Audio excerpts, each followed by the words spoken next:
नमस्कार, मी पंजाब डक 25, 26, 27 पर्यंत तुम्ही काय करा, आणखीन 4 दिवसामध्ये शेतीचे कामे करून घ्या. पण तोपर्यंत काय होणार आहे, राज्यात ह्या 4 दिवस चांगलं सूर्यदर्शन राहणार आहे.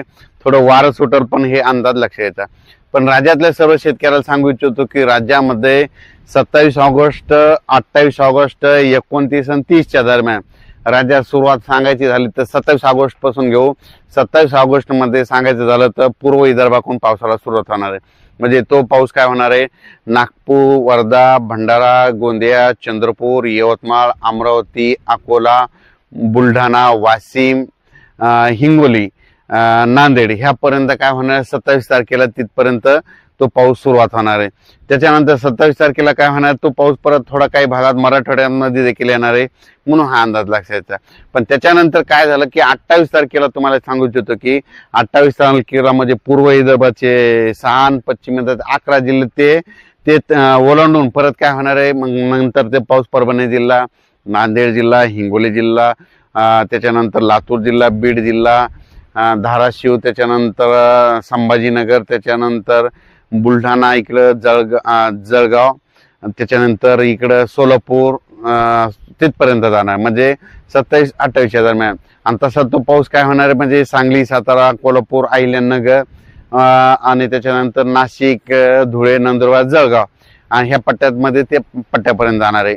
म्हणजे हे म्हणजे 27 ऑगस्ट, 28 आणि 29च्या दरम्यान जवळपास म्हणजे पाऊस सगळीकडेच म्हणजे थोडा पडणार. पण मागं जसं पडला तेवढं प्रमाण राहणार नाही, म्हणून हा लक्षात. तसा पाऊस पडणार आहे फक्त कधी की काय होणार आहे, म्हणजे 28 तारखेला एकदा आणि 30 तारखेला एकदा. 30 ऑगस्टला काय होणार आहे की म्हणजे पूर्व विदर्भ म्हणजे नागपूर, वर्धा, भंडारा, गोंदिया, चंद्रपूर, यवतमाळ, वाशिम, हिंगोली, नांदेड, परभणी, त्याच्यानंतर लातूर, त्याच्यानंतर काय होणार आहे इकडं जालना, इकडं जालना, त्याच्यानंतर बुलढाणा, अमरावती, अकोला, म्हणजे ह्या पट्ट्यामध्ये काय होणार आहे 30 आणि 31 तारखेला काय होणार आहे, थोडा 30 तारखेला जरा चांगलाच पाऊस पडणार आहे. सारखा म्हणजे रिमझिम पण जोरात राहणार आहे, हे लक्षात. फक्त शेतातून पाणी बाहेर निघणार आहे फक्त. आणि काही भागामध्ये काय होणार, हे सगळ्यात महत्त्वाचं सांगायचं झालं तर हे पाऊस जास्त विदर्भातच जास्त पडणार आहे. म्हणजे विदर्भाकडे जरा जास्त राहणार आणि त्याच्यामध्ये मराठवाड्यामधले काही जिल्हे घेणार आहे, म्हणून हे लक्षात.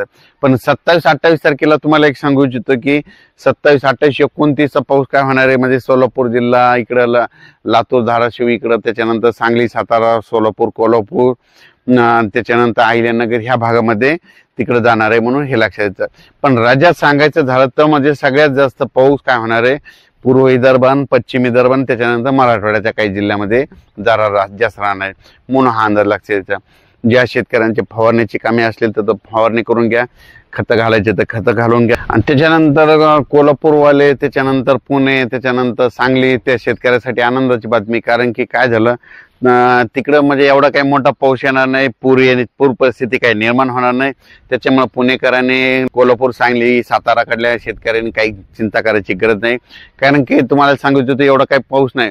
पण तरी पण राज्यात काय होणार आहे, आज जरी समजा 24 ऑगस्ट असला तर 24, 25, 26च्या दरम्यान काय होणार आहे, स्थानिक वातावरण समजा तुम्हाला सांगतो की समजा संगमनेर झालं, समजा अहिल्यानगर भागामध्ये स्थानिक वातावरण होऊन काही ठिकाणी तुरळक ठोळक ठिकाणी पाऊस पडणार आहे. एकदम असा पाऊस बंद होणार नाही, म्हणून हे अंदाज लक्षात. मुंबईला देखील एवढा काही खूप मोठा पाऊस नाही, म्हणून हे लक्षात. फक्त आता तुम्हाला एक सांगू इच्छितो की राज्यात सांगायचं झालं तर 28, 29 आणि 30 तारखेला मात्र पावसाचं थोडं जास्त प्रमाण राहील. पण असा एवढा काही मुसळधार नसणार आहे, अतिमुसळधार नसणार आहे. फक्त पाऊस येणार फक्त जास्त प्रमाण. मात्र तुम्हाला सांगू इच्छितो की जास्त प्रमाण हिंगोली जिल्ह्यामध्ये समजा रिसोड, वाशिम, मेकर ह्या पट्ट्यामध्ये जरा हिंगोलीकडे जरा जास्त प्रमाण राहणार आहे. म्हणजे अकोला तिकडल्या भागामध्ये जास्त राहणार आहे, म्हणून हे लक्षात. महाराष्ट्रामध्ये म्हणजे एवढं काही राहणार, फक्त शेताच्या पाणी बाहेर निघणार आहे, थोडंफार वाड्याला पाणी येईल असं राहणार आहे. पण राज्यात सांगायचं झालं तर असा एवढा काही मोठा पाऊस नाही. त्याच्यानंतर तुम्हाला एक सांगतो तर मग मोठा पाऊस कधी येणार, तर परतीचा पाऊस काय होणार आहे 10 तारखेच्या नंतर. कसं असतं, दरवर्षी 10 तारखेनंतर परतीच्या पावसाला सुरुवात होत असते.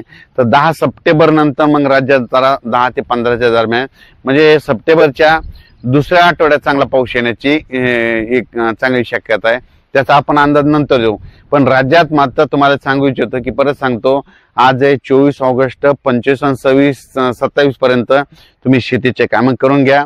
कारण की राज्यात 27 ऑगस्ट, 28, 29 आणि 30 दरम्यान राज्यात दररोज वेगवेगळ्या भागात पाऊस येणार आहे, म्हणून हा अंदाज लक्षात घ्यायचा। खूप काही मोठा नाही, भाग बदलत पडणार आहे, म्हणून हा अंदाज लक्षात घ्यायचा।